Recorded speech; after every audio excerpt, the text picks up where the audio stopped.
Governor जो है केंद्र के एजेंट के रूप में काम करते हैं। जाते जाते बड़ी नसीहत देते हैं, यहाँ बड़ी बड़े बात कहते हैं कि गवर्नर को ये शक्तियाँ वो शक्तियाँ।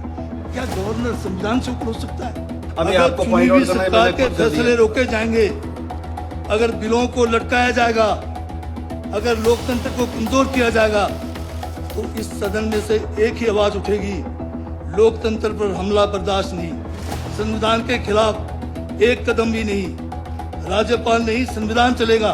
तो बहुत सारे हम रिफॉर्म्स के लिए बिल लेके आते हैं, इस माननीय सदन में उसके ऊपर विचार विमर्श करके पास करके भेज देते हैं।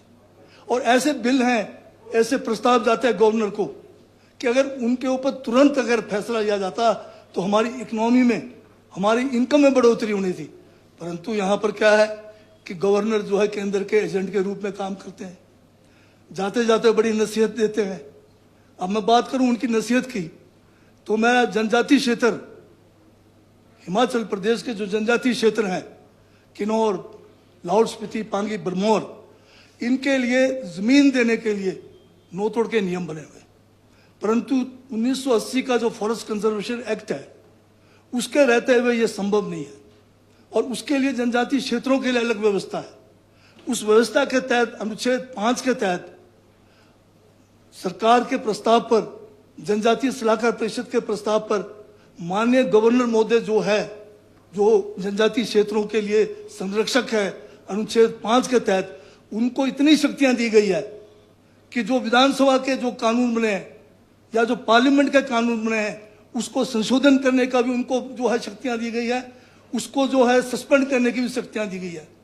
इससे पूर्व के गवर्नरों ने हिमाचल प्रदेश के जनजातीय क्षेत्रों में डेवलपमेंट और नो तोड़ में जमीन देने के लिए इस प्रावधान का जो है उन्होंने निर्वहन किया। उसका बड़ा भारी फायदा हुआ, जनजातीय क्षेत्र के लोगों को जमीन मिलना शुरू हुआ। परंतु वर्तमान गवर्नर, जिनका 3 साल के करीब का कार्यकाल रहा, प्रस्ताव जो है हमने कैबिनेट ने माननीय गवर्नर महोदय को प्रस्तावित किया, उसके बाद जनजातीय सलाहकार परिषद से भी प्रस्ताव गया। अध्यक्ष महोदय 3 साल का समय बीत गया, 8 मर्तबा मैं गवर्नर साहब के पास गया उसी बात को लेकर, जिसमें मेरे साथ यहाँ के जो माननीय विधायक जनजातीय क्षेत्र बरमौर से हैं, लाहौल स्पीति से हैं, ये भी मेरे साथ आए एक बार। उसके बाद जनजातीय सलाहकार परिषद के सदस्यों को लेके गया। अंतिम बार में जो है जनवरी 1 तारीख को माननीय मुख्यमंत्री भी वहां पर थे, गवर्नर साहब को नए साल के जो है कामनाएं देने गए, तो मैं वही प्रस्ताव फिर लेके गया, फोटो भी खिंचाया, गवर्नर साहब से निवेदन किया, अब तो बहुत हो गया, कुछ कर लो।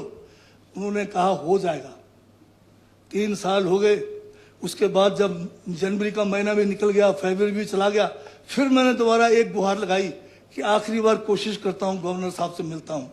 पर गवर्नर साहब ने मुझे समय जो है कहा कि 9 मार्च के बाद मिलेगा, परंतु वो 8 मार्च को ही रवाना हो गए। अब बताइए, 3-3 साल से बिल पेंडिंग पड़ा रहा, प्रस्ताव पेंडिंग पड़े रहे। अगर वो जो परमिशन जो उनको देना था, कानूनन संवैधानिक तरीके से देना था, अगर दिया होता तो 3 साल में मेरे जनजातीय क्षेत्रों में हजारों लोगों के चेहरों पे मुस्कान होना था। क्योंकि उस जमीन पर 3 साल में सेब के पौधे लगाते, किसी और फल लगाते तो वो माला माल होते। तो ये जो गवर्नर की जो बात है, यहाँ बड़ी बड़े बात कहते हैं कि गवर्नर को ये शक्तियां वो शक्तियां। क्या गवर्नर संविधान से ऊपर हो सकता है? हम सभी जो है संविधान से के अधीन है। किसी भी पद पर हम बैठे हैं, संविधान ऊपर है और व्यक्ति नीचे है। और भारत के जो हमारे यहाँ पर व्यक्ति और संस्थाएं, ठीक है। माननीय अध्यक्ष महोदय, मैं आज इस सदन में सीधी, स्पष्ट और सख्त बात करने आया हूं। ये लड़ाई संविधान और मनमानी के बीच की लड़ाई है। ये गवर्नर के लिए भी है और केंद्र सरकार के लिए भी है।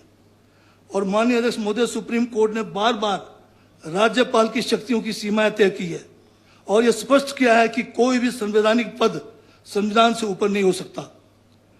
ये Shamsher Singh versus state of Punjab में सुप्रीम कोर्ट के 7 जजों की पीठ ने ऐतिहासिक निर्णय देते हुए कहा कि राज्यपाल और राष्ट्रपति संवैधानिक प्रमुख, कॉन्स्टिट्यूशनल हेड्स हैं, जो अपने कार्य मंत्रिपरिषद की सलाह और सहायता पर ही करते हैं।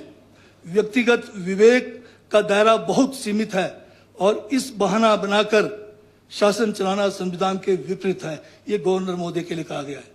माननीय अध्यक्ष जी, state of Punjab versus principal secretary to the governor में सुप्रीम कोर्ट ने बड़े कड़े शब्दों में कहा कि राज्यपाल किसी विधेयक को अनिश्चित काल तक लंबित नहीं रख सकता।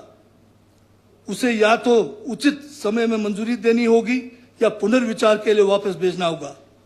पॉकेट वीटो जैसे स्थिति संविधान की भावनाओं के विपरीत है। और इसके बाद जो है एक केस जो है तमिलनाडु का सुप्रीम कोर्ट में लेटेस्ट गया था, जिसमें उन्होंने कहा कि अगर इतने महीने के अंदर गवर्नर या प्रेसिडेंट बिल को पास नहीं करते तो deem to be pass consented वो था, परंतु उसका जो है अभी बाद में प्रेसिडेंशियल रेफरेंस जो दिया उसमें उन्होंने टाइम जो है उसमें नहीं कहा, पर उनको कहा कि उचित समय में करना चाहिए। तो ये गवर्नर सर दादा भी वही है, मनमानी भी वही है, जो दादा होगा वही मनमानी करेगा। दादागिरी की जगह मनमानी नहीं, बाद में आपका जवाब आना है तब बोल देना आपने। मैंने अभी आपको पॉइंट आउट करना है, सरकार के फैसले रोके जाएंगे, अगर बिलों को लटकाया जाएगा, अगर लोकतंत्र को कमजोर किया जाएगा, तो इस सदन में से एक ही आवाज उठेगी, लोकतंत्र पर हमला बर्दाश्त नहीं, संविधान के खिलाफ एक कदम भी नहीं। राज्यपाल नहीं, संविधान चलेगा, केंद्र सरकार नहीं चलेगा। माननीय अध्यक्ष महोदय, ये देश किसी पद की ताकत से नहीं प्लीज बल्कि संविधान और जनता की ताकत से चलता है। संविधान के सामने हर शक्ति झुकेगी और लोकतंत्र की आवाज हर हाल में जीतेगी। यही मैं कहना चाहता हूं इसमें।